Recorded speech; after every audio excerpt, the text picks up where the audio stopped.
Hi friends, welcome to my channel just Nellore. మీరు పాము అరవడం ఎప్పుడైనా చూసారా? చూడలేదు కదా? అయితే ఇప్పుడు చూసేయండి.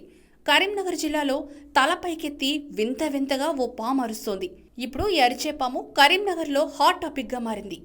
రామడుగు మండలం వించాలలో ఈ పాముంది. వింతగా ప్రవర్తిస్తోంది. పామును చూసిన వారు మామూలుగా భయపడి పరిగిస్తారు. కానీ ఇక్కడ మాత్రం అలా జరగడం లేదు. ఫోన్లలో, కెమెరాలలో దీని వింత వింత అరుపులు, చేష్టలను లాక్ చేస్తున్నారు, పోస్టులు పెడుతున్నారు. అయితే మీరు కూడా ఈ పాము అరుపుల్ని చూసేయండి. Oh